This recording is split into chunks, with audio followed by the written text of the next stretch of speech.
All right, so we're now familiar with the cell cycle, with the very critical checkpoints, and now we progress to actually the idea of cancer, right? So what do we mean when we say a cell is cancerous, or we have a patient dealing with cancer? So cancer is simply defined as cells that do not stop dividing, cells in which have broken free from that regulation, that cell cycle regulation. They're not responding to any of the cell cycle checkpoints. So why does this happen? There's multiple reasons, some of them known, some of them not totally understood. But yeah, cancer it's a cell replication problem, basically. So here's one normal cell. And here we have a cell, another cell, another cell, another cell, another cell, and none of these cells look like the original cell, right? So they're abnormal. The cell is dividing too rapidly and abnormal. This cell, again, you can see a lot of extinctions. We'll talk about that. So what is supposed to happen normally? We're supposed to have an idea, a phenomenon that's called contact inhibition. So let's say you're in a group of people and you're walking, and you bump into that person. Once you bump into that person, you stop moving, right? That's the contact inhibits further movement. So that touch stops you from going in that direction anymore. That's contact inhibition. So these cells grow, they grow until they bump into another cell. And when they bump into another cell, that contact, that physical touch, terminates their growth. They stop moving, they stop growing. If they grow and they touch glass, they touch other types of tissue, that triggers them to stop growing. That's normal. So we then end up with a flat layer of cells. Contact inhibition, that's a good thing. When we lose that inhibitory signal, when we lose the contact inhibition, cells bump into each other and then they try to grow on top of each other. They don't respond to the signal. They just keep growing and growing regardless of what they're touching against, if they're touching against. So because they're growing and they're growing and they're growing, they start to pile up. And that's what causes then the formation of these lumps, these masses, these tumors. At this point, we say this is already a cancerous situation. So cancer cells do not exhibit contact inhibition. Regular cells, normal cells, non-cancerous cells do exhibit contact inhibition. So this is an important thing that must happen. So once contact inhibition is gone, once we have cancer, once there is a tumor that's developed, that tumor can be biopsied and analyzed. And these are very simplistic terms that can be applied to them, but we can say the tumor is benign, or that tumor is in a malignant state. Benign or malignant. These kind of come from the Latin words benign, meaning bien, like good, malignant, mal, bad. Right? So a benign tumor is basically a cancerous mass that's kind of self-contained. These abnormal cells haven't started to have an impact on other tissue, other surrounding areas. So the tumor has no effect on the surrounding area. In malignant cell, the tumor now starts to invade other types of tissue. So let me back up here. These pictures. So this is a cancer situation, but these cells look sort of harmless. They're not really trying to impact anything outside of this aggregation. We have this cell, which is it's not even a lump yet. It's not multiple cells yet. It's one cell. But you can see it's already starting to send all these little connections, these little feeders to invade other types of tissue, right? So it becomes much more of an invasive tissue. And why does it have to do this? Because cancer cells are going too rapidly. They're not spending enough time in the gaps in their cell cycle. So they're not manufacturing, they're not generating enough ATP. in order to fuel all this growth, they have to have an ATP supply. So how do they get that? They have to go and kind of invade and steal ATP from other neighboring cells. So that's kind of this idea of malignancy. So the tumor is invading other tissues, trying to get energy, trying to get nutrients, not having a care in the world, just trying to grow as much, take over as much as it can. So whenever, let's say, a tumor is going to be removed from the body, if it's a benign tumor, it can very easily be removed without having impact on other tissue. A malignant cell cannot be removed without damaging the sort of other non-cancerous tissue around it. That makes sense, hopefully. Another classification that we can apply is the idea of being metastatic. So in this situation, because the cells are not formed correctly, the cells are not joined correctly at their membranes, these cells can break and become fragile very easily. So here we had contact inhibition, and we shake everything around, and everything is still intact. The cells that were piled up on each other that had no contact inhibition, we shake everything, and we notice that all these cells break apart. Now all these cells are cancerous, and all these cells can go and now establish in new locations, and that's what we would call a metastatic situation. So remember, any tumor, any big cancer started out with just one abnormal cell. So we have this one abnormal cell that undergoes mitosis to make that tumor. So if it was a benign situation, the tumor is benign, right? Sort of not affecting neighboring tissue.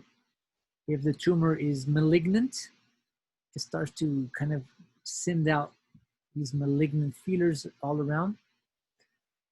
Once that tumor starts to break and send little cells throughout the body, then we say it has become metastatic. So sort of benign is not good that there's a tumor, but it's the best case scenario. Malignant, that's not good. And metastatic, that's the worst situation. And again, the tumors would be further classified, different numbers would be applied to them, depending on severity, depending on amount, aggressiveness, that kind of stuff. But we're going to keep it very simple here. So here we have a carcinoma, type of lung cancer here that you can see here. We're invading. We have this huge mass, and then we start to see fragments breaking off into the blood supply. So this would be now considered a malignant type of tumor. Malignant, and I should say a metastatic type of tumor. If these metastatic cells travel throughout the bloodstream, we have free roam to the whole body. If they travel through the lymphatic system, again, they have free roam through the body. So this is when that cancer spreads. And this is when basically the oncologist wouldn't know where the cancers are. It's throughout the whole body. So again, not a good situation. This next bit, I do want to elaborate on some stuff. We know that the cells have lost regulation. How or why, we're not 100% sure necessarily all the time, but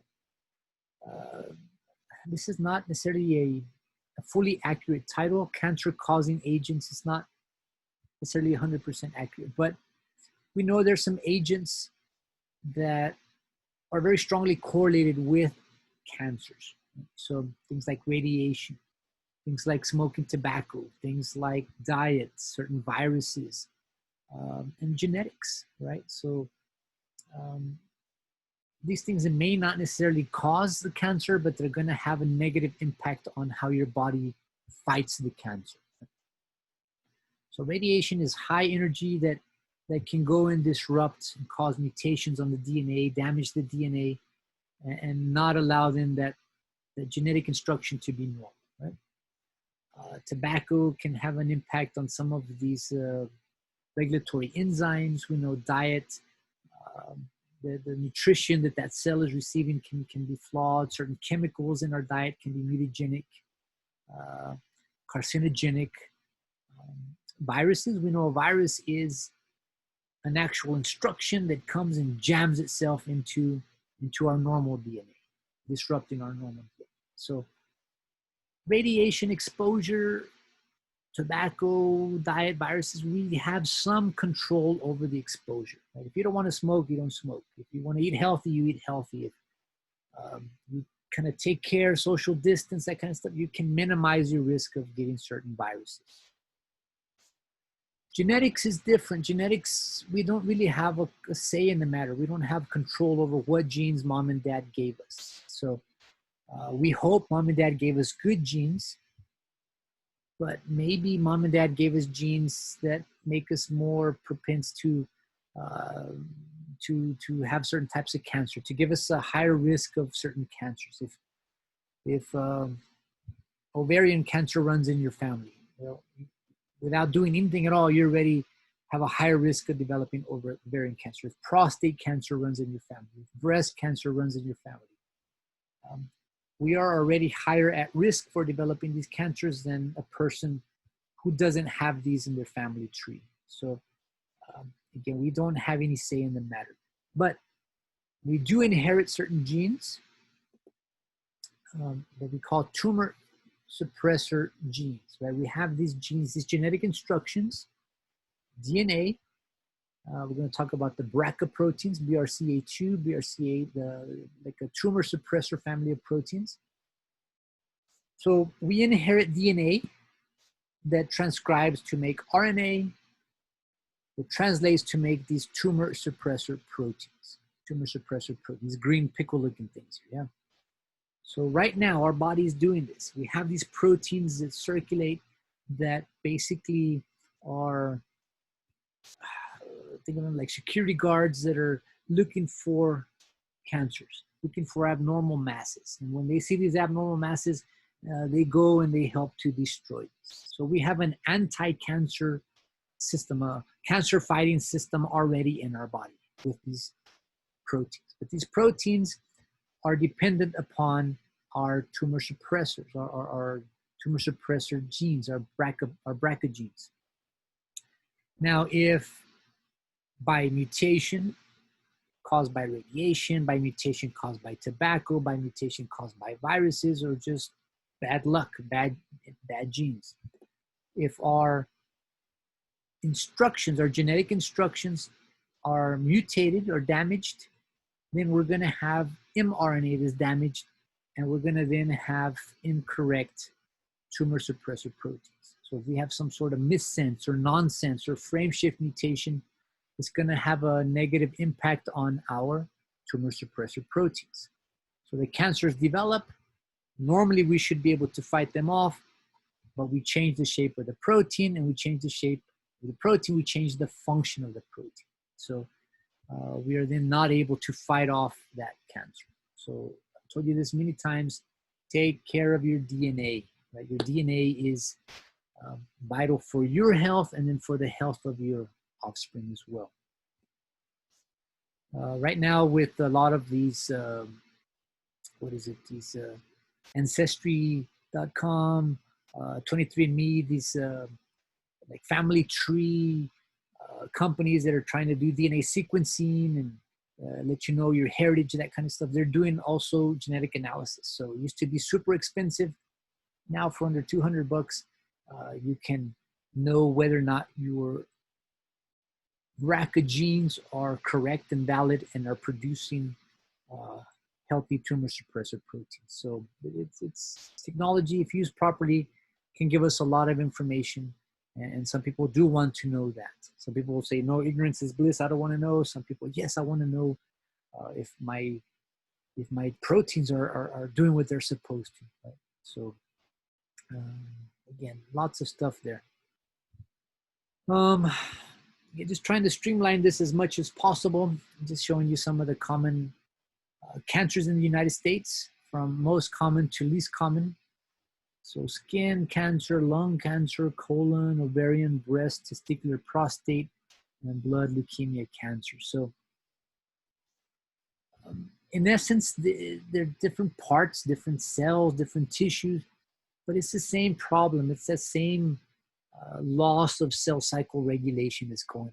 So again, we need to get in there and fix this. We need to learn how to manage these cancers, ovarian cancer, the malignancies, colon cancer, having these masses that extend into the lumen of the colon.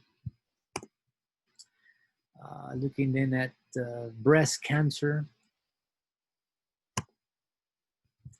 leukemias, so different types of cancers.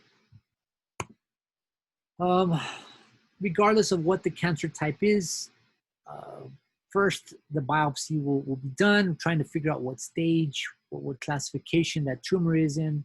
If possible, it will be surgically removed. If not, then we have to go back to radiation therapy, chemotherapy, and again, really non-specific type of treatments. And it amazes me, in the year 2020, we have all this crazy technology, but we still treat cancer in a very old-fashioned way. So I talked about this with understanding the cell cycle, learning more about cancer. Well, same thing, learning how to develop new treatments. We need a lot of new ideas, a lot of new strategies. There's something wrong with the way we treat cancer. We basically try to kill as many cells as possible without actually killing the patient. Right? And it's harsh on the patient. People that have gone through chemo, the cancer goes in remission, but then comes back later. Some people say, you know what, I'd rather die than to go through that chemo again. That's how miserable that can be. So again, we do need young minds to go in there and really try to learn new strategies and better treatment options and make it more affordable for patients as well, that kind of stuff. So a lot of economic, political, and biomedical advancements that we need to make in this field for sure. So I hope all that made some sort of sense, and I hope now you can apply this to your knowledge and to the exam. So with that, I'm going to stop this presentation, and that would conclude all the material that you have on the exam 4. So with that, get to work on your exam, learn a bunch of stuff, and I will be seeing you on the next video, right? So you'll have a great one.